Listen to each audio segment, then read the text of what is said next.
सामाजिक क्रांति के इतिहास में के डॉक्टर बाबा साहेब आम्बेडकर के योगदान को कभी भुलाया नहीं जा सकता। विलायत से अर्थशास्त्र में डॉक्टरेट की उच्च डिग्री प्राप्त करने के बाद बाबा साहब आम्बेडकर 1917 में भारत आए। अपने करार के अनुसार कुछ समय उन्होंने बड़ौदा रियासत में अर्थ मंत्री के रूप में कार्य किया, लेकिन वे यहाँ अधिक नहीं रह पाए। दरबार के कारकुन अछूत समझकर उनके साथ अपमानजनक व्यवहार किया करते। उच्च शिक्षित और इतने ऊंचे पद पर आसीन होने के बावजूद भी उन्हें अपमान सहना पड़ा। बाबा साहब आम्बेडकर का मुंबई आगमन दरबार की नौकरी छोड़कर उसी वर्ष वे मुंबई लौट आए। जल्द ही मुंबई के सिडनहम कॉलेज में पॉलिटिकल इकोनॉमिक के प्राध्यापक के रूप में उनका चयन हो गया। बाबा साहब अपने समय के सबसे अधिक शिक्षित व्यक्तियों में से एक थे। इसके बावजूद स्वयं उन्हें कई बार जाति के नाम पर अपमानित होना पड़ा था। दलितों के इस उत्पीड़न को बाबा साहब ने बहुत करीब से देखा और महसूस किया था। वे जानते थे कि देश में सदियों से अछूत कहकर दलितों का सामाजिक बहिष्कार किया जाता रहा है। उन्हें आज भी अस्पृश्य समझा जाता है। कहीं मंदिर प्रवेश से रोका जाता तो कहीं रास्ते पर चलने तक की पाबंदी होती। सार्वजनिक तालाब कुओं से उन्हें पानी तक लेने की इजाजत न होती। दलितों के साथ हो रहे इस अमानवीय व्यवहार ने बाबा साहब को बहुत गहरे तक आहत किया, लेकिन वे निराश नहीं हुए। सदियों से चले आ रहे इस अन्याय के खिलाफ उन्होंने संघर्ष करने का निश्चय कर किया। दरअसल बाबा साहब इन सामाजिक बुराइयों को जड़ से मिटाना चाहते थे। उस समय देश में अंग्रेजों का शासन था। गांधी जी के नेतृत्व में स्वतंत्रता संग्राम का संघर्ष जारी था। बाबा साहब का कहना था कि दलित समाज की मुक्ति के बिना हमारी स्वतंत्रता अधूरी है। दलित समाज की मुक्ति के लिए बाबा साहब आम्बेडकर ने जन संघर्ष और सामूहिक आंदोलन के मार्ग को चुना था। वे जानते थे कि संघर्ष द्वारा एक तरफ उन्हें अपने अधिकार तो प्राप्त होंगे ही, साथ ही सदियों से पीड़ित दलित तबके के भीतर आत्मसम्मान की भावना भी जागृत होगी। महाराष्ट्र में दलित समाज की स्थिति है। महाराष्ट्र कई स्थानों पर दलितों को सार्वजनिक तालाब या कुएं से पानी लेने की अनुमति नहीं थी। यदि कोई दलित व्यक्ति सार्वजनिक तालाब से पानी लेने की हिम्मत दिखाता तो पूरे समाज को इसके परिणाम भुगतने पड़ते। कितनी अजीब बात है, जल, जमीन और वन जैसी प्राकृतिक संपदा जिस पर प्रत्येक प्राणी का अधिकार है, लेकिन दलितों को अछूत कहकर उनका बहिष्कार किया जाता था। संघर्ष के मार्ग का चयन बाबा साहब स्वयं दलित समुदाय से थे। वे भारतीय समाज की सनातनी व्यवस्था से भलीभांति परिचित थे।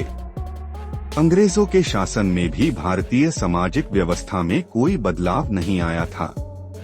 सार्वजनिक जीवन में उन्हें बहिष्कृत जीवन ही जीना पड़ता।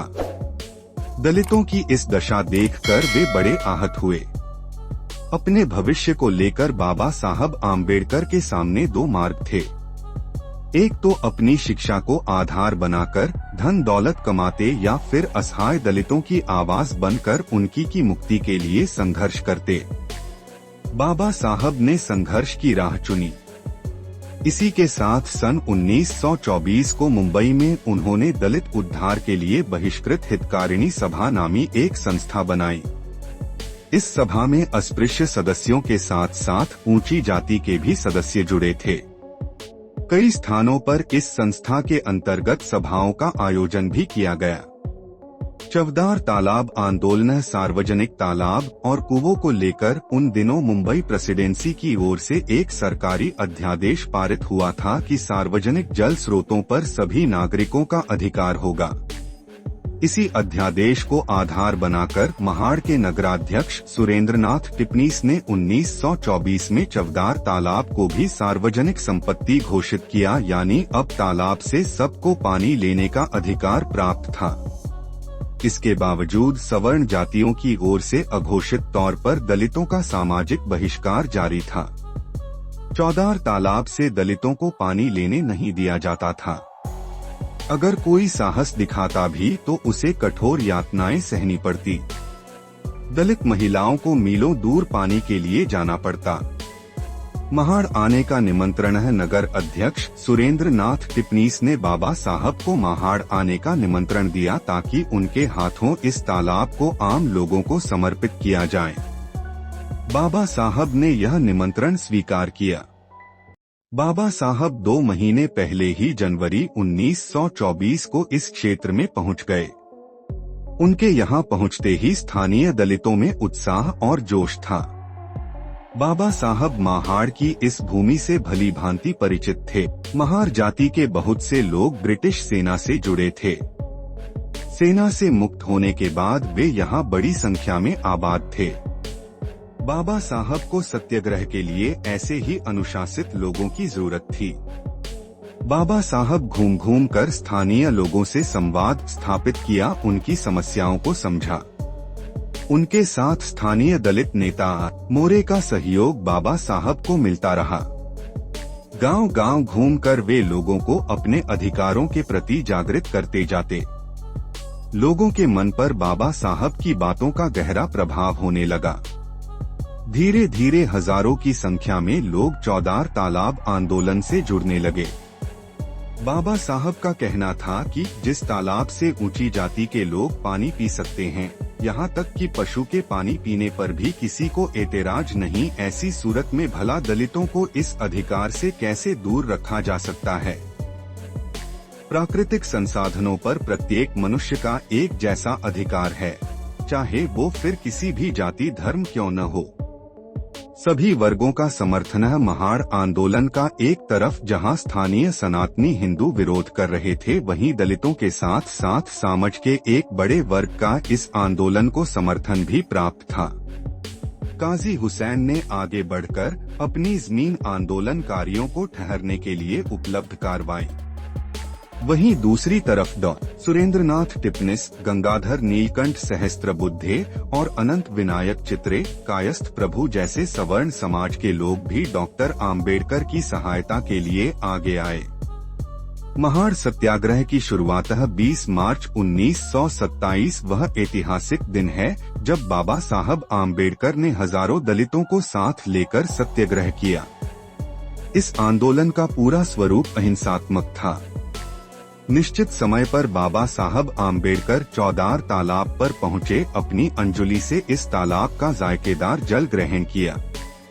चौदार यानी स्वादिष्ट। इस तरह बाबा साहब के साथ सैकड़ों दलित समाज ने भी सैकड़ों वर्षों की गुलामी की बेड़ियों को तोड़कर तालाब का चौदार यानी मीठा जल ग्रहण किया। चवदार तालाब आंदोलन का महत्व। महाड़ के चवदार तालाब आंदोलन का महत्व इसलिए भी अधिक है क्योंकि भारत के इतिहास में दलितों ने पहली बार किसी दलित समाज के नेतृत्व में जन संघर्ष और सत्याग्रह के द्वारा अपने अधिकारों को प्राप्त किया था। बाबा साहब द्वारा किया गया यह सत्याग्रह केवल पानी के अधिकार तक ही सीमित नहीं था। उनका कहना था कि प्रत्येक मनुष्य को जमीन, जंगल, पर्वत, पेड़, सूर्य और आकाश पर बराबर का हक हासिल है। यह कभी किसी की निजी मिल्कियत नहीं हो सकती। आधुनिक भारत के इतिहास में महाड़ चवदार तालाब के आंदोलन का महत्व इसलिए भी है क्योंकि इस आंदोलन के बाद ही दलित समाज के भीतर नवचेतना का विकास हुआ। या यूं कह सकते हैं कि चौदार तालाब के आंदोलन के बाद ही दलित प्रश्न भारतीय राजनीति के केंद्र में आने लगे।